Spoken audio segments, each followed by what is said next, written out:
Hi, boys and girls. Well, today we're going to learn about forces. And forces put things in motion. We learned about how the wind is a force. It can push things and it can pull things out of your hands too. And then we learned about how gravity is a force. It's a pulling force that pulls things back towards the earth and keeps us here on the planet. Well, let's find out about how forces make things move. All right, I'm just going to move the camera a little bit. There we go. Forces make things move. And it's written by Kimberly Brobaker Bradley and illustrated by Paul Meisel. Forces make things move. Oh, here's a force. He is using his foot to push on the ground to create motion, which helps propel the skateboard to go forward. Ooh, we've got a lot of forces going on here. There's a lot of pushing and pulling going on. Forces make things move. Have you ever gone on a swing? Yeah, well, when you go on a swing and they say, pump your legs to help make the swing go, you are pushing and pulling to help create motion for the swing to work. Even insects create forces and have motion.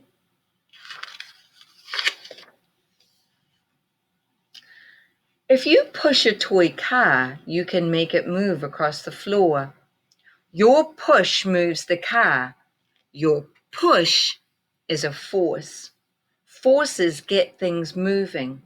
Forces also make things stop. When the toy car rolls across the floor and stops, a force stopped it. Forces also make things speed up or slow down.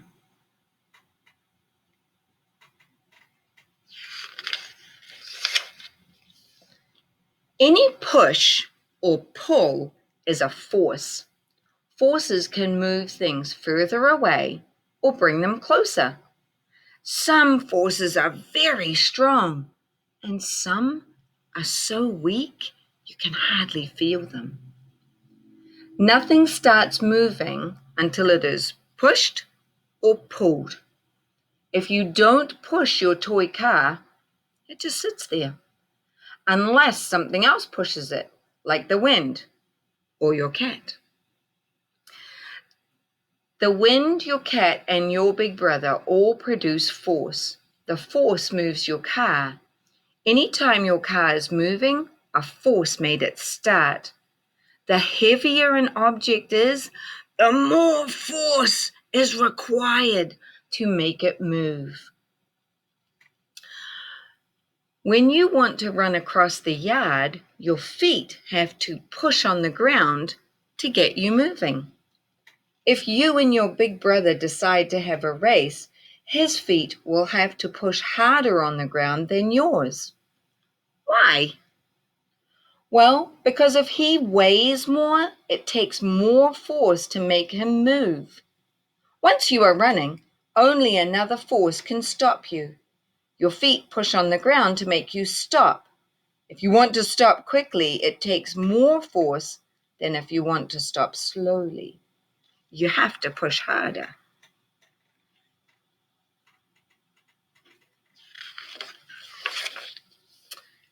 It takes a lot of force to start heavy things moving. That's why your living room couch doesn't fly across the room when you bump into it. It's why a breeze can't blow the family car off the driveway. Other things like leaves and papers and hats, well, they don't weigh very much. Even tiny forces can make them fly around. A little wind makes enough force to make them move. But if your big brother is lying on the living room couch, you're going to have to push pretty hard to get him off.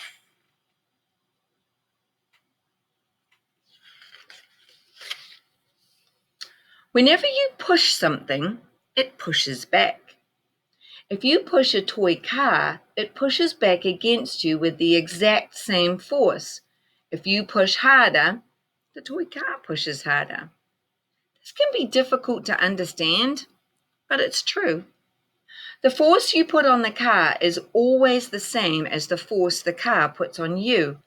If you push the toy car, your force makes the car start moving. So if the toy car is pushing on you, why don't you start moving? Because you're much bigger and heavier than the toy car. Remember, it takes more force to move heavy things. Who pushes harder? That's what she's saying. And we know it's us that push harder. If you push the family's real car parked in your driveway, it pushes back too. Just like your little toy car, the real car pushes back with the same amount of force as you put on it. If you push the real car gently, it pushes against you gently. If you push it harder, you can feel it push back harder. Force from the car, your force. Ha ha ha ha ha. He's just laughing at her, trying to move the car. You can't produce enough force to move that real car. Neither can your big brother.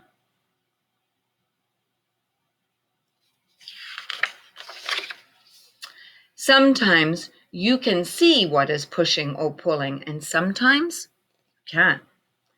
If you roll your toy car and it hits a wall or the couch, you can see the wall or the couch stops the car. The wall and the couch produce force. If the car hits your big brother, you better run. Yikes. He might be mad about that. If the car doesn't hit a wall or your big brother or the couch or the cat or anything, it still stops. What is pushing on the car to make it stop? A force called friction. Everything is bumpy, even things that feel smooth, like glass or ice, they're still bumpy. You can't feel the bumps on the glass, they're too small, and you can't see them either, but they're still there. Whenever two things rub against each other, the bumps on those things rub against each other. The force of the bumps rubbing is called friction. Friction makes moving things slow down. When you roll your car, the bumps on the floor push against the bumps on the car wheels a little bit. This friction is the force that stops the car. So they're showing you a blade from a skate and little bumps on the ice, and that helps produce the friction, which means eventually you'll stop. It's the same when the puck, if nobody is pushing the puck, it will eventually stop on its own. The friction makes things slow down, and friction causes heat. Everybody get your hands. Rub them together really hard. Feel how they're getting hot? That's friction. Friction creates heat too. And you can put them on.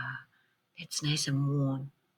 So you just created friction, which created heat.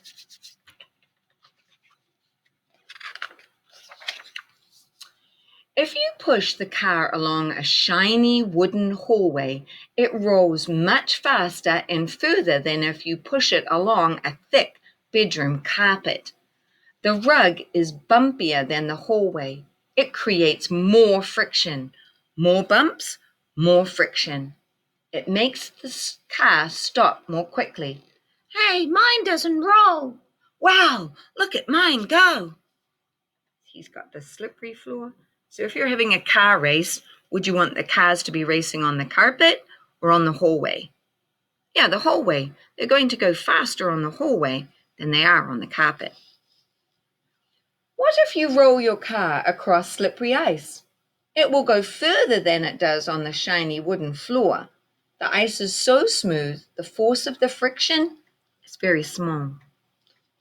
But even if the car isn't touching anything, even if you pretend it's an airplane and throw it through the air, check it's not a precious car if you do that. It stops moving, it falls to the ground. Two forces stop it. One is friction. Even air has a small amount of friction, and that's why they make planes super smooth so that it can go through the air more quickly. If it was a really bumpy plane and it was all messed up, then it would only go slowly. But if you streamline it and give it a pointy nose to cut through the air, it goes much more quickly. In space, there is no air. So in space, there is no air friction. If you were an astronaut and you threw your toy car into space, no friction would slow it down. Your car would keep going forever. Well, unless it bumps into another planet or your rocket ship. Then it would slow down, or maybe it would land on the moon. The second force that stops the car is gravity. If you drop the car, it falls. Why? Why doesn't it stay up? You haven't thrown it down, you haven't pushed it or pulled it down, but it moved. So another force must be pulling it down. And that force is gravity. Gravity is the force that every object has for every other object. Gravity at work. And there's the arrow pulling it down. You have gravity. Your big brother has gravity. If the two of you are standing on opposite sides of the room, you both have a tiny, tiny amount of gravity pulling you towards each other. You will never feel this force from gravity. It is too small. Can you feel my gravity? No. It's almost like having a superpower.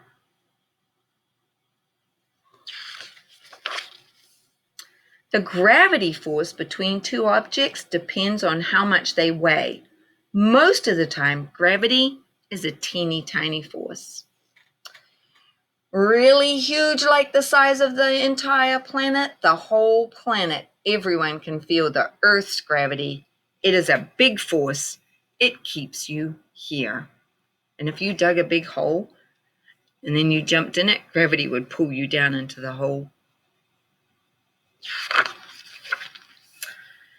The Earth has so much gravity that when we say gravity, we're almost always talking about the Earth's gravity, not the gravity between you and your big brother, or the gravity between a carrot and a cat. I think it's a cat.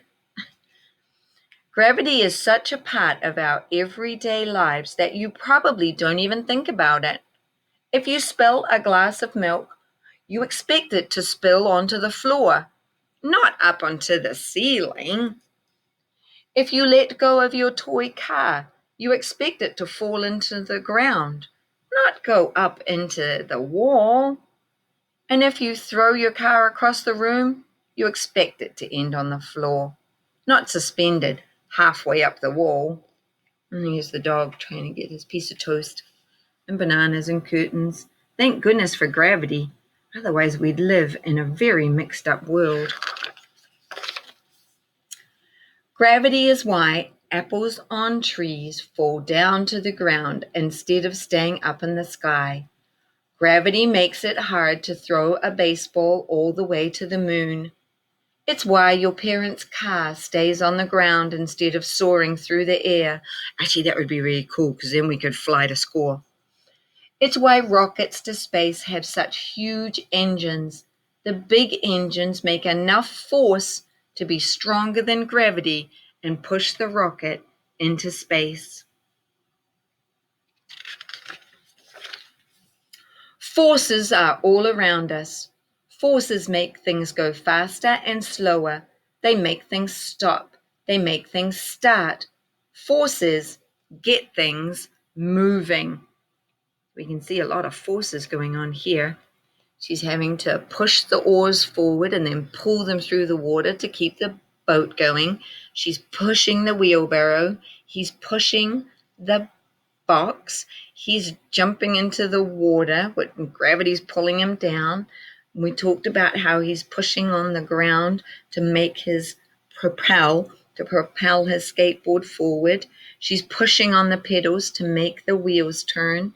She's pulling on her dog. Come on, Sparky! And he is pushing on the drumsticks to make the drum play sound, and he's pushing on the ground so that he can march. All of those are forces. So we talked about what the forces were. You can have a push when you push something really hard, and we've got push, push.